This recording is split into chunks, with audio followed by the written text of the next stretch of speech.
The solo travel market is worth $482 billion. Okay. And women actually make up the majority of the industry. So I'm so excited. This is the Single Women Economy Travel Edition. So just to catch you up, if you're watching this for the very first time, we have the Single Women Economy Brief. That means that every week I talk to single women and the brands and organizations who need to recognize we are a consumer group and a key economic actor about the ways that parts of the economy and infrastructure needs to be adapting, moving with the times and shifting to address the needs of single women. When you look at single women as a demographic on the rise in lots of places in the world. And we have buying power, we have disposable income, some of us, okay? And actually, what I'm fascinated by is understanding parts of the economy and financial services, and bringing those insights and the latest research to our growing global community of single women. And so once a month, I do a deep dive on a specific industry. And this month is our first monthly deep dive as part of the Single Women Economy publication. And we are looking at the travel industry. Now, I chose the travel industry because I think it was one of the more obvious ones. I do think that the travel industry has recognized, of course, that women enjoy traveling, and we see a real rise in women travelers. And I've got some really interesting research and statistics to share with you about what that actually looks like and what the industry does really well. When generally speaking, I'm researching single women, it can be quite tough actually to find data because of course even the definition of single is kind of undefined in many ways, and often women are kind of in one category, partnered or not. But I did think that the travel industry actually had more data and more recent data about women and travel in particular. And I think there's some key things that the travel industry can learn from some of that research that I found. And so, yeah, let's get into it. It's fair to say that the travel industry is one of the industries that really has focused on women in its marketing and the way it positions itself as the way it positions itself in relation to women and the fact that we do pay to travel. It's a massive market. There's a 14.3% annual growth projected by 2030. So this is not slowing down. And I've certainly noticed far more kind of travel influencing, travel marketing is really on the rise. Obviously, I'm in the business space. I love business. So I'm always looking at marketing trends. And you do see this big uptick in travel, the desire for travel. I also think it's a bit interesting that I have seen a lot of commentators who are interested in declining birth rates, interested in the delay and or decline of marriage for a lot of young women. And what I have noticed is that in their work, they are often citing the desire and the desirability, the aspirational aspect of travel as one of the reasons why young women are choosing to delay marriage. And I thought that was really interesting. And although that is obviously, some of it is kind of a political lens, so to speak, I thought how fascinating, because we are seeing this growth in the travel industry and we're going to talk about the role that women play in that. Okay, so where to start? There was so much good stuff to share with you around the travel industry and women and single women specifically. So when it comes to decision power and money making, 92% of purchasing decisions in relation to holidays are made by women, and that includes in coupled households. That may or may not come as a surprise to you, but here's the thing. In the UK specifically, the average UK female solo traveler is 57 years old and spends around $18,000 per trip. Now, this is quite significant, right? Because this kind of feeds into this whole thing about premium purchasing. Obviously, age plays a factor into this. obviously financial circumstance plays a factor into this, but what we have seen is that the travel industry recognizes this and recognizes that those women, the research is fascinating. This average female solo traveler is willing to make different purchasing decisions when it comes to traveling. And I think this is important because my research and work in this area has shown that a lot of industries and brands, when they market to women, they market through the lens of partnership and or motherhood. And actually the UK female solo traveler, for example, she's not making decisions about travel based on some of the same factors that a woman who is partnered and a woman that is having children would. And in fact, she's spending this amount of money as a solo traveler. So, but here's the thing. The interesting thing is there are two groups emerging, and I'm going to talk about this. The female solo traveler around 50 plus is one of them.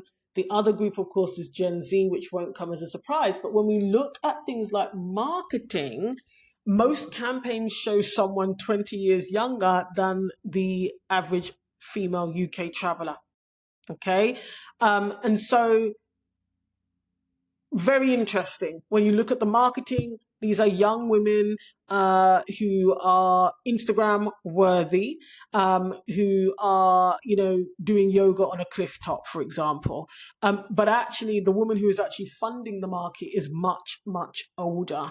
Okay. And here's the thing, the 50 plus market, when it comes to the reason why they're traveling, it's not necessarily because they're going to find themselves, self-actualize, explore themselves.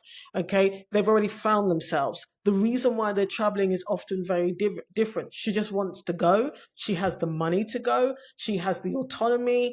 And obviously she has the clarity to book the trip she actually wants to go on without waiting for the conditions to be right, because actually she doesn't have to wait for anyone. Okay, she's in a different stage of her life entirely.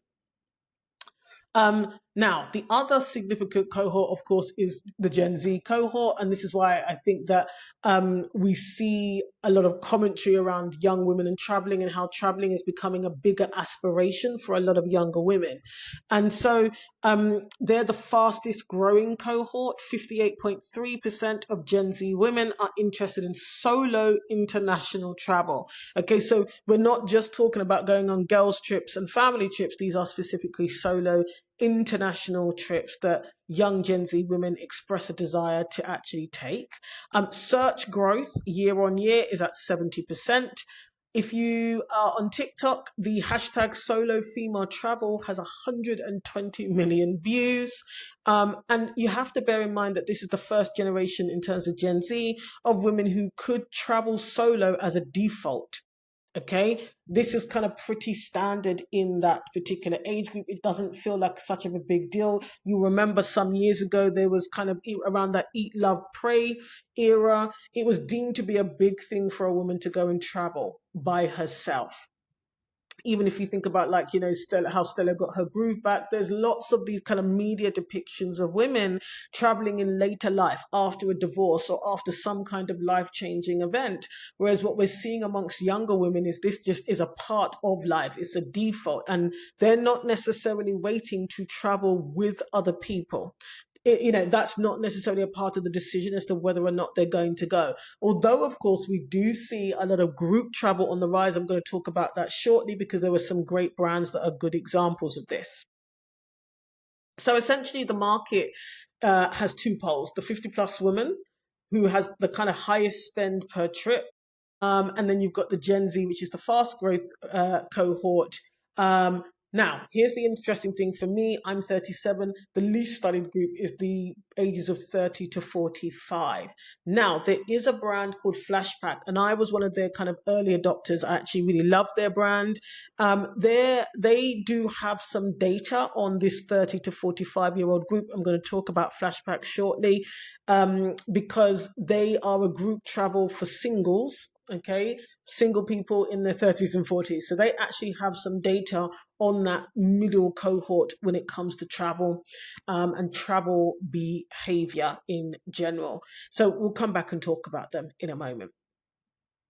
So Look, it's fair to say that the travel industry as a whole is built around the couple. If you look at most travel marketing outside of like channels like TikTok, etc., if you look at like official travel marketing, traditional travel marketing, I mean, some of my favorite hotels around the world that I have stayed in, I sometimes don't even recognize them if they come up in my feed because it's kind of really this kind of older, I don't know, I think it looks like 90s sandals resort type marketing with couples and like these perfectly pruned and neatly dressed couples um who are on their cruise. It's that kind of cruise marketing, kind of old school resort marketing. When they come up on my feed, sometimes I don't even recognize them, but I've actually been to these hotels before and seen a variety of people at the hotel. I am a kind of regular over a decade solo traveler. And so there is kind of somewhat of a disparity. And I think that's also why a lot of travel marketing and travel influencer marketing is on the rise because, these solo travelers are able to create content and marketing assets and materials that are far more appealing and representative of the customer set that a lot of these brands could actually be leveraging. And so we do see that the travel industry in that regard can be quite outdated in terms of the way it markets. Like I said, it's still marketing to a woman who's far younger than some of the higher spending cohorts who are traveling amongst women. Okay, so we've covered that. We've talked about that. Now here's the biggie. When we talk about travel, for me, it's a bit of a bugbear for me, is the single supplement. Okay, don't love that as a solo traveler and as a woman. Um, there is an 87% premium for traveling solo. And I did some key research here because I wanted to understand whether it costs a cruise ship or an airline or a hotel more money, specifically when it comes to accommodation, of course. Does it cost them more money? No, that is the short answer, right? And so rooming structures, pricing structures often assume two people. That includes package holidays, cruise cabins assume two. And I must say, I've always wanted to go on a cruise. For various timing issues, I've never actually managed to. But whenever I've looked up packages and got close to booking, the difference between a cabin for one and a cabin for two is stark. Okay. And the thing is that this is not an oversight or an accident. And this is what I think is going to be fascinating as time continues to shift, because I don't understand why some of these key travel brands and organizations are not shifting with the times when it comes to the single person supplement or single occupancy supplement, as it were. In the UK, in terms of package holidays, there's a 47% difference. Okay. For example, on a P&O Mediterranean cruise, you can pay £1,400 for a solo versus £749 per person as a couple. That's the same product on the same ship. Okay. And there isn't a cost analysis that I could find that supports this difference. Okay. The ship's fuel does not change. The crew wages do not change. The finance costs do not change. And the supplement still persists. Okay. There isn't really a justifiable reason that I could find anyway for this single occupancy supplement. So, yeah. That's a real thing. So next, what I wanted to do was get into some examples of brands that I think have targeted women really well, single women or solo travelers really well. G Adventures. I thought this was interesting. They launched something called Solo-ish in September 2024. And the results were 40% above comparable launches. Right? Okay. And here's the thing.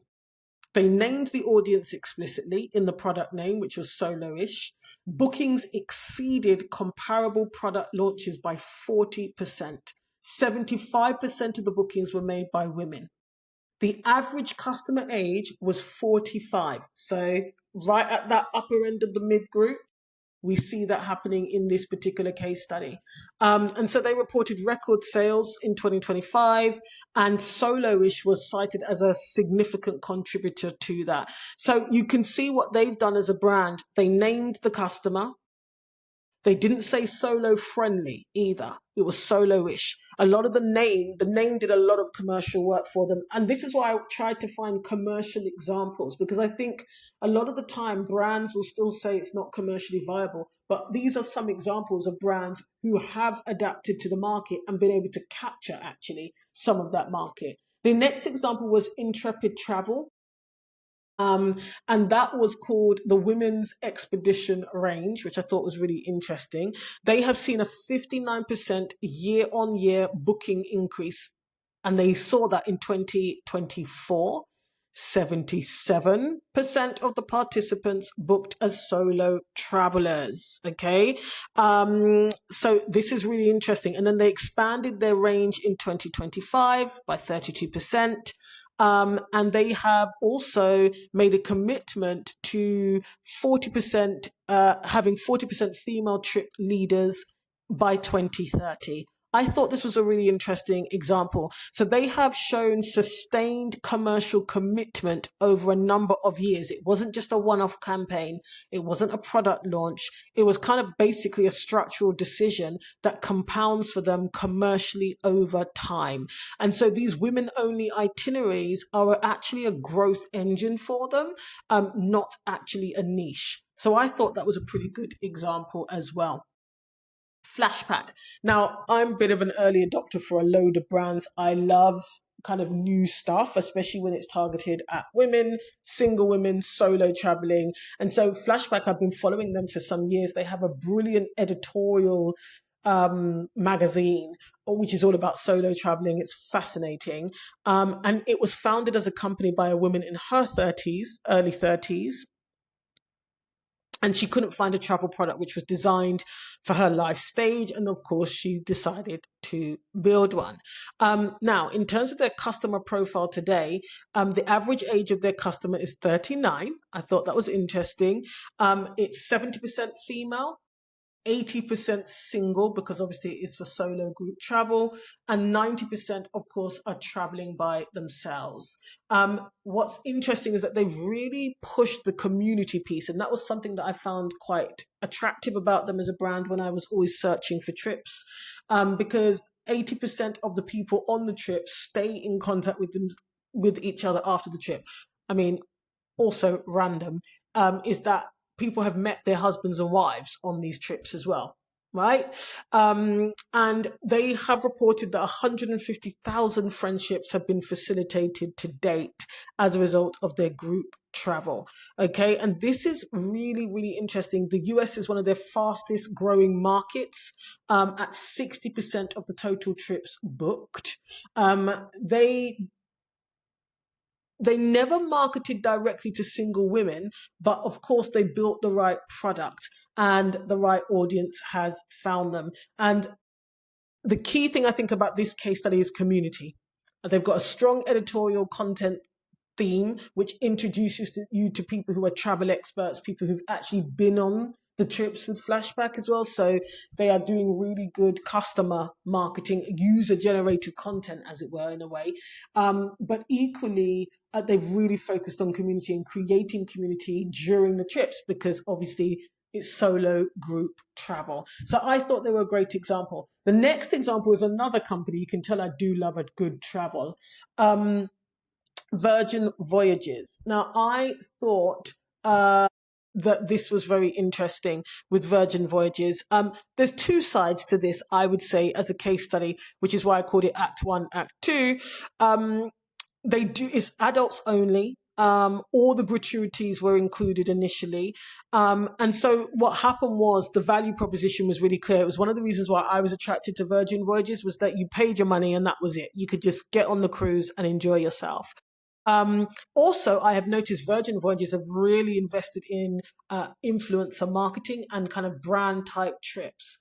On my feed all of the time, there are influencers from a range of sectors, in fact, who have been invited onto the cruise ships, who will obviously document their experience on the cruise ship, I see that Virgin Voyages really tapped into a younger market, because when you think about cruising in general and how it's usually marketed, they really tapped into a younger market. And actually what I saw was that it wasn't just couples who were going. To give Virgin Voyage credit, when I looked across their marketing, both the organic marketing that comes away, because I've been signed up to their newsletter since they launched, even when I look at my TikTok, you've got mother-daughter combos, you've got two friends going, you've got single people, single women going on these trips. And I thought that was quite interesting. They do not primarily target through the image of a couple. And so, yeah, that makes, I think, somewhat of a difference. Interestingly enough, though, according to the research, the actual average guest age is between 48 to 49 years old. I actually thought initially it was millennials. Like I said, the people that I see coming up on my feed tend to be in the millennial age group. But actually, apparently, the average customer or guest is 48 to 49. Now, they did make a bit of a change in October 2025, where they unbundled gratuities into a 3-tier pricing model. Okay. And this is a bit of a contrast to the fact that they had that all-inclusive, one price, all-in kind of simplicity branding at the beginning in its original form. So, they've kind of unbundled that a bit, which was quite interesting when they made that point. And look, I think the key piece here is, like for any brand, is that you build trust often based on your original value proposition. And that can impact loyalty when you kind of reintroduce some level of complexity around pricing. And the irony is, all my research showed that the solo female traveler, particularly if they're in the middle or 50 plus, there's a high loyalty potential in that group, in that segment, when trust is earned. So I thought that was an interesting case study. Then I found another company called Alpha Travel, and they removed single supplement from 21,000 holidays, and they reported no commercial damage. And they did this in August 2024, and nothing bad happened. So I gathered from my research that the single person supplement, or the single occupancy supplement, as it were, there's not a real commercial reason to keep it. You know how you get, this is a bit controversial, isn't it? But you know how you get the conversation about plus size clothing, and people say because there's more material, you charge more for the garment. It doesn't seem that this is actually the case when it comes to this single supplement in the travel industry. The last case study that I will share with you is Airbnb.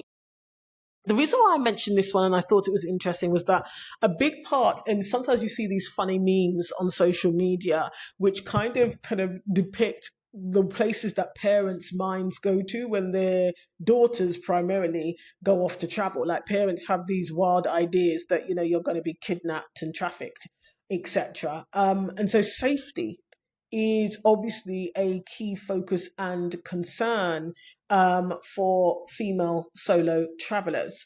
And what was interesting is when Airbnb introduced safety as part of the product, okay, they saw a surge by 55% in bookings from female solo travelers.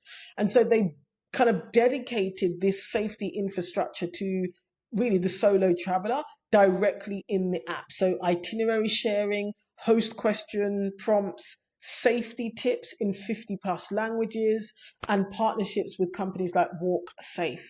And so they didn't put a disclaimer necessarily in the app. They just built it in as a feature, and they framed safety as a product benefit, not a warning. And I think that was really, really interesting. And they obviously saw that surge in business from solo travelers. So yeah, those are the case studies I wanted to share with you. I'm fascinated by how industries, how and if they are addressing the needs of women, specifically single women, and whether they recognize us as a key buying group and a consumer group. And so, yeah, that's what my research unearthed. Now, you know, I'm always talking about the invisible contracts that govern women's lives, and we see these invisible contracts play out in society, in infrastructure on a systemic level. And of course, there's always been this idea that women should experience the world through relationships and not independently. And that is fast changing. We see that in Gen Z and that 50 plus cohort. Now, of course, you can potentially in the middle, you have women who are making life decisions around fertility, having children, getting married. So that may impact, you know, travel buying behavior between the age of 30 and 45. That makes total sense. And attitudes have largely changed. I know certainly when I was a lot younger and I was solo traveling, I used to get asked all the time why and how, you know, I used to hear a lot from other women that they didn't want to travel to certain places because they were waiting until they got married. It was an experience they wanted to have with a partner. They didn't want to travel to places that were too beautiful, too romantic, as it were, because they were unpartnered. And I think that is fast changing. You think about places like the Maldives and you know, now women will travel to these places either alone or in groups. I've always been one to just take myself somewhere. It really didn't matter to me that I was actually single at all. You know, couldn't couldn't be bothered about that at all. So here's the thing, though. I do think that industries need to wake up about the single supplement. I think it needs to be removed, and I think they, you know, it does need to be removed. Uh, I also think that brands do well when they build from the solo traveler up instead of always focusing on couple first traveling marketing, couple first travel marketing. And you are seeing that, I think, on the influencer content creator side of the industry. You'll see a lot of kind of solo travelers now who are creating marketing material for resorts, for hotels, working with tourism boards, etc. as well. But I think this is going to become more and more important because we see the shift that not every woman sees herself through partnership and through motherhood anyway, and not every woman is partnered. We're now living in a time where you know there's a large volume of women who are unpartnered and they're still living their lives, still exploring the world, regardless of that. Then also, I think this Airbnb example was important. You know, making sure that safety is built into travel experiences so that people feel safer to travel the world by themselves. And also, this is an important one, using the language that we use: freedom, self expansion, making sovereign decisions. Because, like I say, there is a slight difference there. When you look at the 50 plus cohort, they're not necessarily doing eat, love, pray traveling. It's not to discover themselves and their purpose. Um, they already know who they are, right? And so the buying desire, the travel desire differs. And I do think the industry as a whole needs to recognize the diversity, the variety in the pull for travel amongst these different cohorts. And like I say, the over 50s, they spend well and they spend premium when they actually travel. And then community. Yeah, Flashback do this really, really well. They build community infrastructure around travel. And I think there's a lot of women who may be unpartnered who still want to experienced community, who dip in and out of you know social activity and meeting people when they're traveling. And so there is a real demand, as it were, for there to be community infrastructure baked into travel experiences, because just because you're traveling alone, it doesn't mean that you don't want to speak to people at all throughout the trip. And actually, this makes your customer more loyal, more sticky. The memories are more vivid, especially when they're connected, obviously, to other people.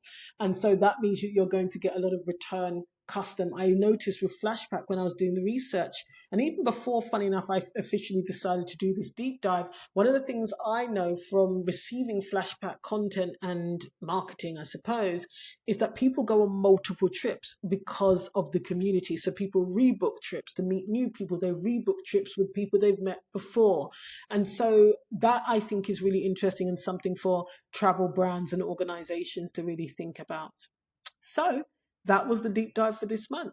Next month's issue will be focused on financial services. Super excited about that.